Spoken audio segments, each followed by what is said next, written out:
Hello, and welcome to another episode of Drawing on Fridays, the Landon Huber Experience Show. So what are we going to do here?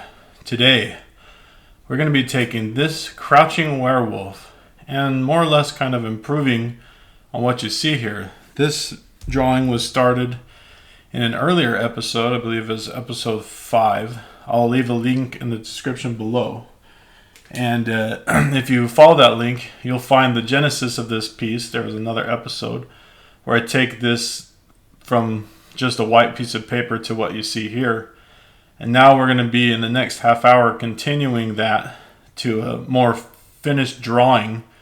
And then at the end of this video, stick around and you will see the final inks of this piece, which I do off camera because I like to just slow down and not try to bang that out in a half hour. So here we go. Let's get started. Set timer for 30 minutes. 30 minutes, starting now. And let's begin. So, alright. Now, as you can see, there's already a fair amount that is established here. However,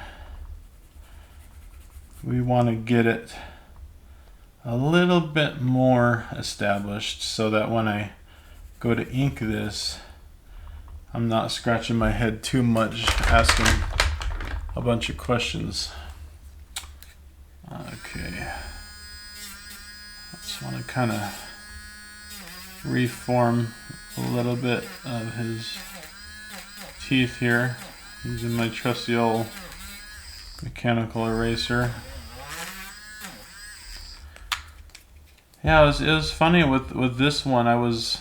And if you go back and watch the original video, I was struggling with getting his face right.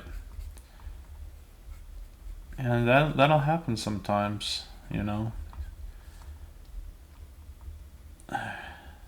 The tricky part in making art,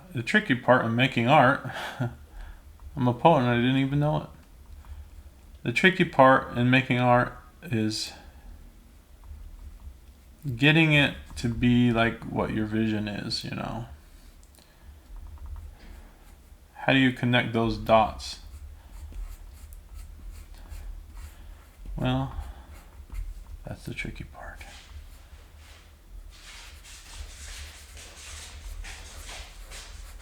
It's my wife walking around the background there.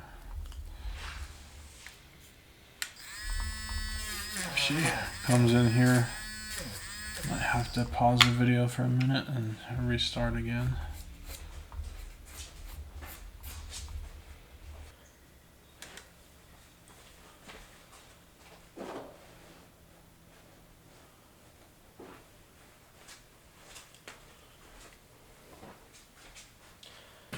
Set timer for 28 minutes.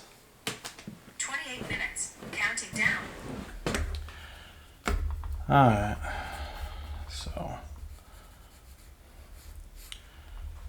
So what I'm doing here, again, is just more or less defining some of these shapes a little bit more.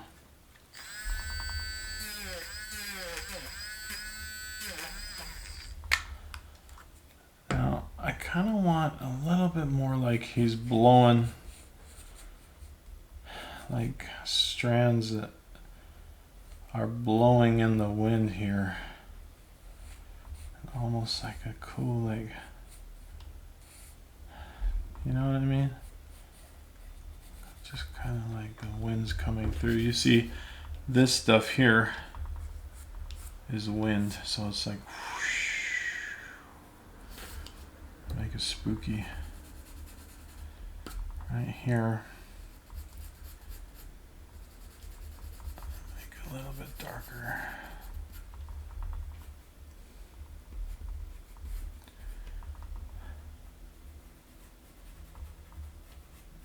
So thanks for coming by and watching the Landon Huber Experience Show.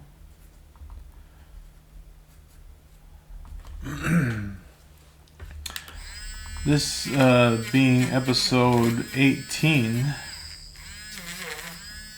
means there's a lot of other episodes,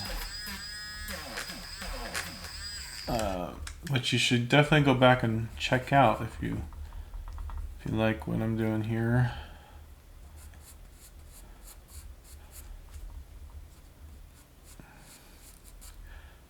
One little bit of difficult thing you have in recording multiple shows is coming up with something new to say every time. And I'm just kind of winging it with these things, so.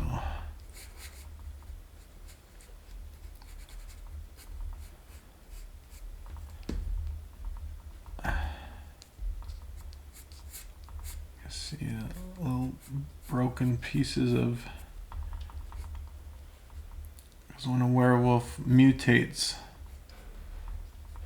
there's little strands that kind of their clothing that get broken, and so that's what I'm drawing over there. You can see it may seem a little bit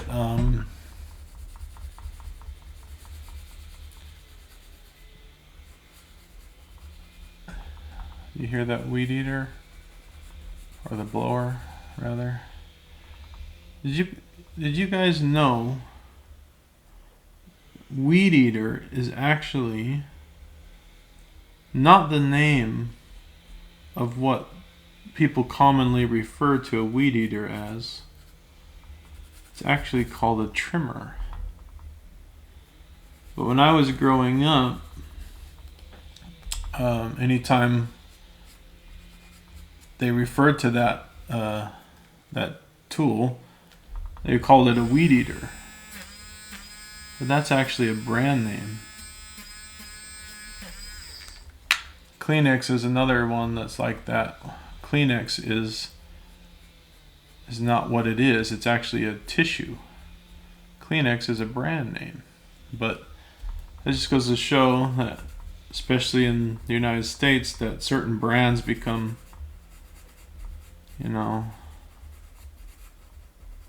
so what's the word, synonymous, or certain brands just become so used in everyday life that they start to call it the object that, and that's kind of interesting.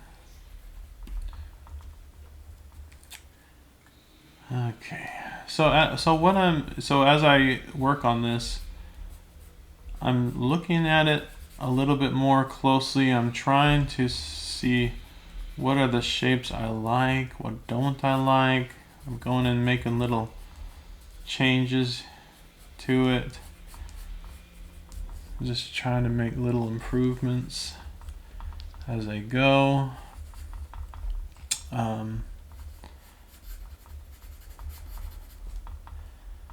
Hoping that I'm actually accomplishing that. Defining it a bit more. Because where this piece started, everything was what had been very quickly banged out in that first episode. So now I'm going to go and work on his arm here for a little while. A piece of paper so I don't smudge that. Let's get this arm a little bit better. These little strands coming around. Find a little bit better.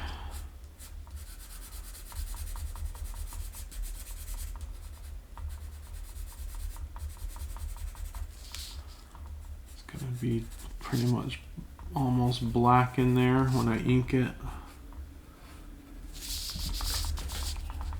Sorry if I'm covering up too much what I'm doing. I have a tendency to do that every once in a while. But yeah, if you go online, you'll see a lot of videos that are kind of time-lapsed and of like drawing videos.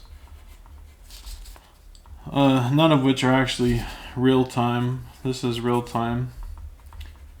And the reason people do that is because, let's face it, like watching somebody draw a picture, unless you have like some patience, it's a little bit like watching paint dry. And yet some of us are weird enough or crazy enough to sit here and make drawing videos for some of you out there that might kind of be interested in that. So just seeing that sort of thing.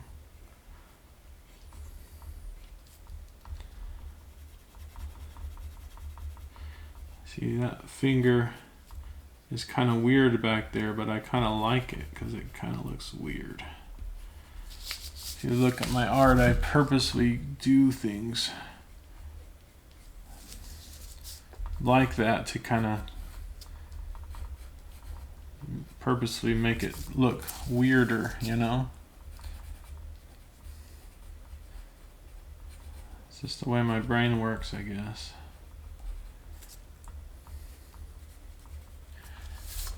I'm a kind of a person who always had a little bit of trouble, you know, fitting in. And a lot of artists are. They kind of have trouble fitting into the norms of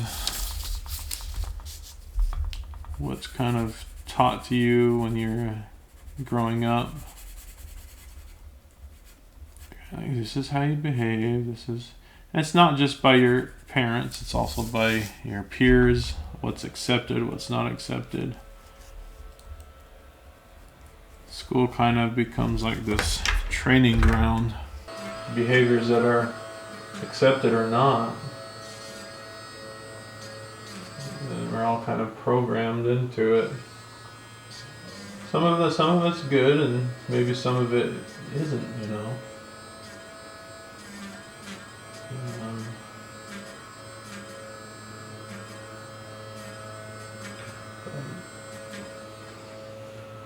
Like, for instance, you can say laughing is a positive emotion, you know, makes you feel good. But in school, if you're laughing when the teacher's talking about trying to teach you some science or math rather, you're gonna get in trouble. You're gonna be told to stop doing that. So it's an interesting thing how something as simple as laughter you can get in trouble for it. And I actually did when I was growing up. And if I was, you know, had a lot of endorphins or whatever you call them, that was causing me to laugh. I remember one day when I was just a kid, maybe 8 years old, and I couldn't control it. Like I literally, have you ever had that an uncontrollable laughter? It doesn't happen every day for me, but it was just one of those days where you can't stop it. You just keep laughing because something is so utterly hilarious. Plus, you know, your body is just has all these hormones or whatever they are. And so I was just uncontrollably laughing, and man, I got into trouble for that. The teacher pulled me out. They rebutted me. Told me it's no way to behave.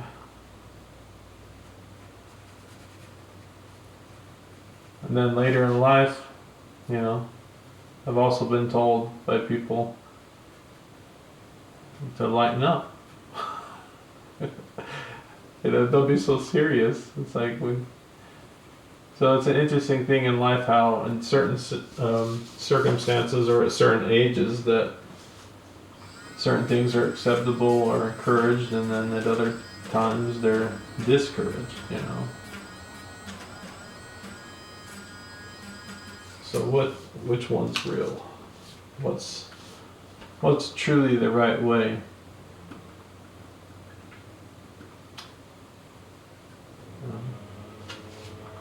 something we'll have to figure out.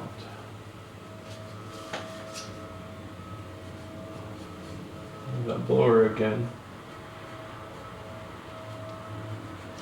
So it's getting there. Again, what I'm merely doing is just refining it, and that's what I'm going to continue doing.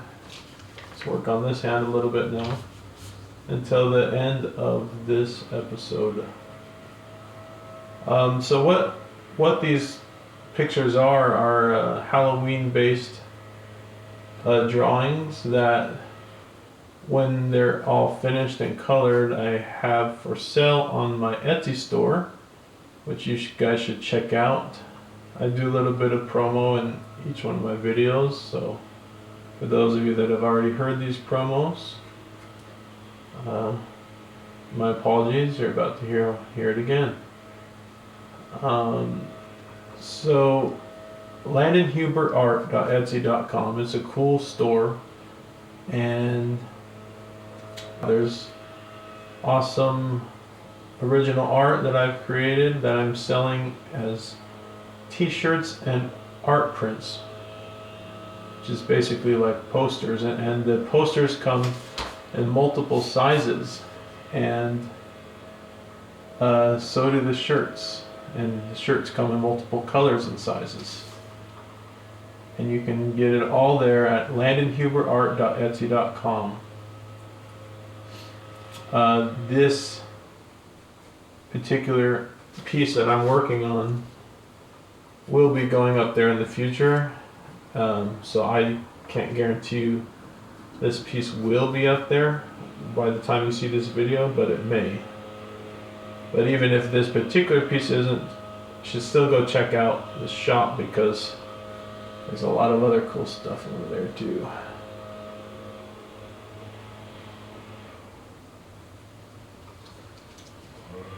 How I've been creating this art is by basically penciling it like I'm doing here in this video first, and then going and inking it, doing a final inking stage, and then after the inking, digitally coloring them digitally in Photoshop. But there are different ways I've done different pieces, and some of them are oil paintings, some of them are acrylic paintings. One common feature is that they most of them, 99%, were all traditionally done first, but then maybe some final alterations or finishes in the computer, like for coloring or color adjustments or whatever for a painting. I did a scarecrow piece that actually colored traditionally too, as a watercolor. I used watercolors and airbrush, and then when that was all done, I then did further digital manipulation to it, and that one took me a while, but I think the end product turned out good, and that's what you strive for as an artist, to make that end result as good as you can.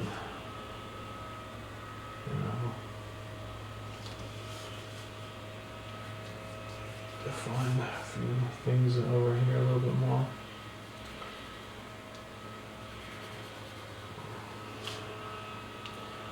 I'll quickly mention my music. I'm a musician. Go check out on the playlist section of this YouTube channel my music. Check out the Hole in the Wall Gang LP, a lot of fun and funny songs. Check out Robots in the Zone, rap rock genre, to identify it simply. even though I would call it more experimental hip hop and grunge fusion maybe. Did I make that up or is that an actual? I don't know. They're just words. Words that people use to identify things. But yeah, Robots in the Zone, it's cool. We put out 3 albums. You should definitely go check that out. As well as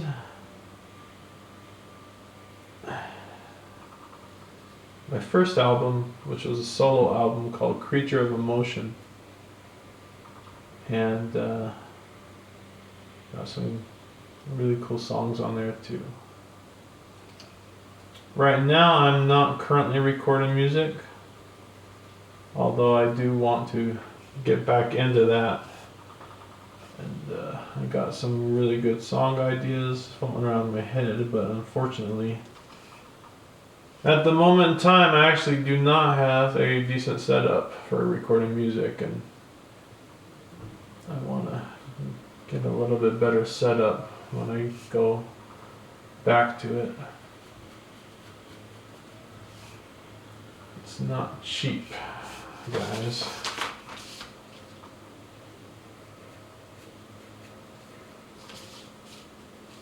So what do you think? Is this getting better?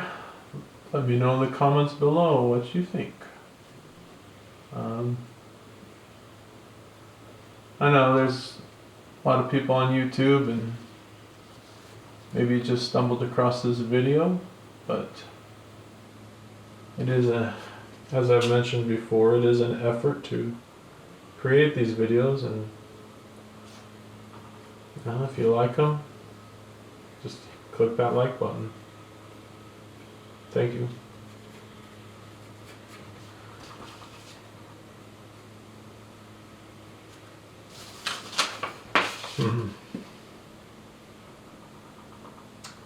Alright, where are we at time-wise here?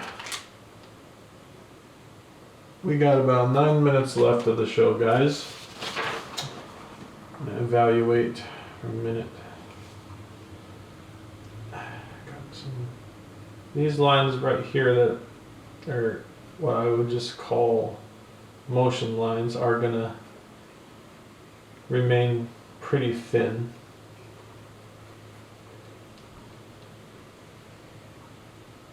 I like that squiggle there, so I don't want to mess it up, but let's define it a little bit more.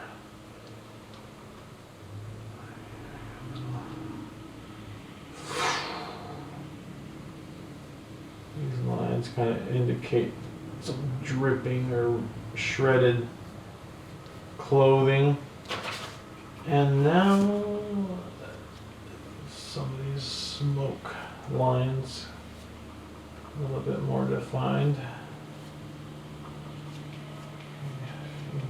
More there.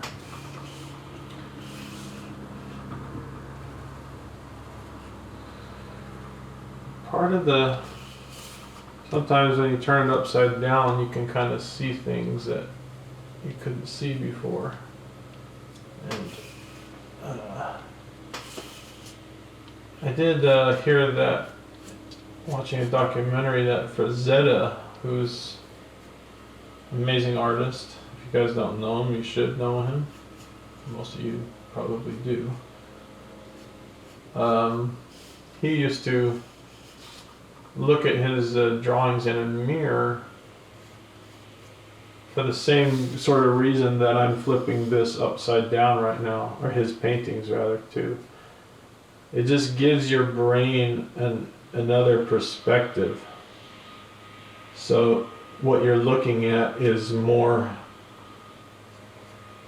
rather than so much thinking about the content of the piece, like this is a moon, this is a bat, this is a this is a that. Man, I'm getting good with those rhymes today.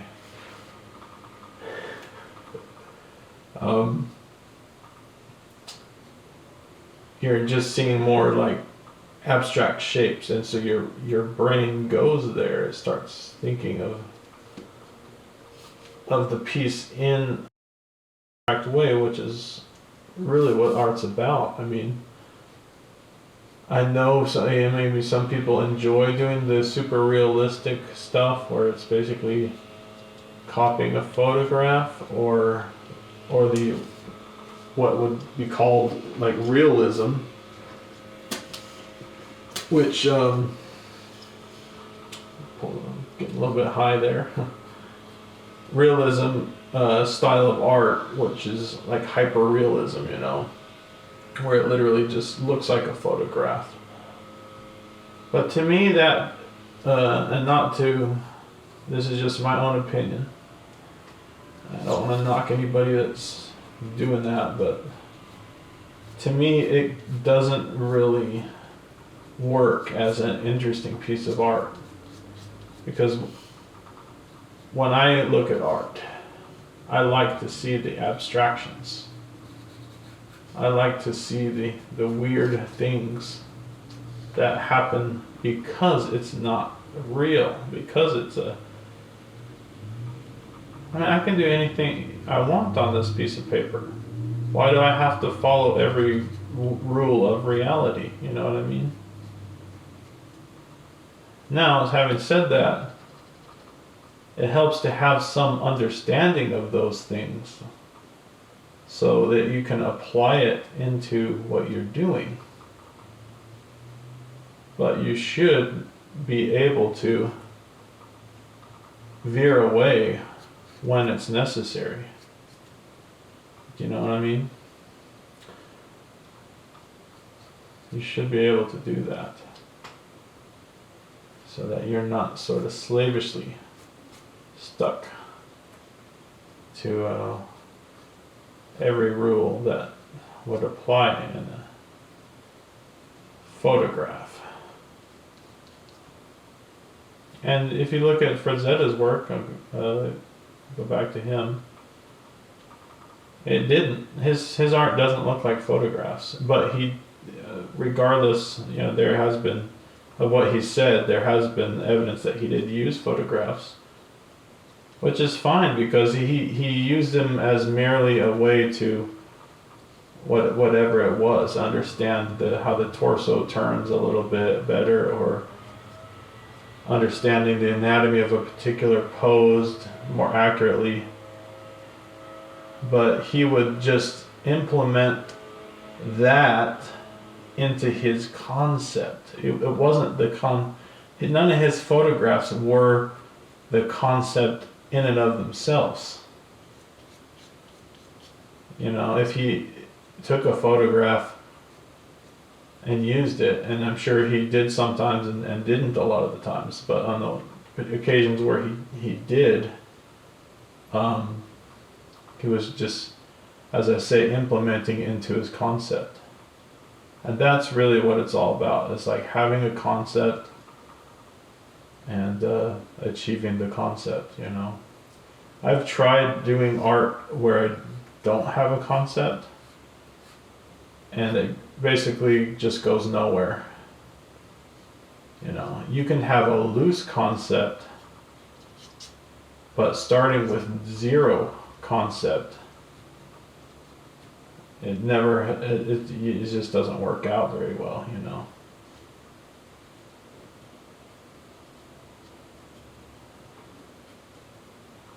And you can see how long I've been working on this picture upside down now, because I'm thinking of this as abstract shapes right now, and that's all I want to think of it as. I don't want to think of this into a literal way,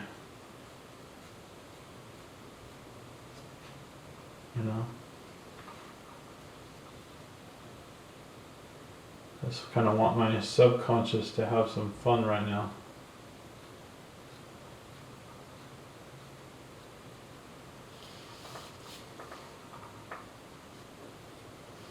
Alright, what's the time? Alright, I'm gonna check the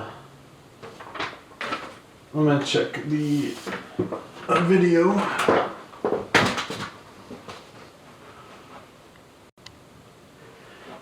Okay, so we got about a minute and a half left. Then I'll be showing you the final inks.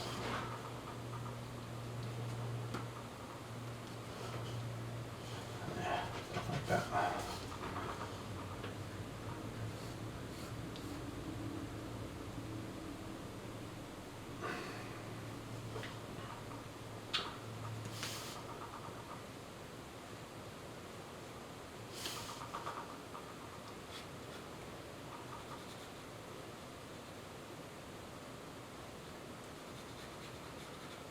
Thank you for coming by. Thanks for watching, guys. I have been enjoying doing these shows, and I'm going to keep going on a weekly basis until episode 26. And at that point, I'm going to go on a hiatus for a little while, undisclosed, or I'm not sure how long it'll be. But I will for sure be back on YouTube. Oh, there's a timer. I just can't say exactly when yet. But there you go. I mean, I feel the rest of this piece is really gonna come together. And sometimes it's hard just getting the right little shape. Because the little shapes that you kind of add there, they create a place for your eye to go, and that's also a lot of what I'm about, is eye movement around the piece. You know, how does the shapes move your eye in a particular way? And I don't even know if I like that. But anyway, that's about gonna wrap it up for the pencils. Stick around, because next you will see the final inks of this piece. Hope you enjoy watching. Share with your friends. And bye for now. Thanks for watching Drawing on Fridays, the Landon Huber Experience Show. Take it easy, guys.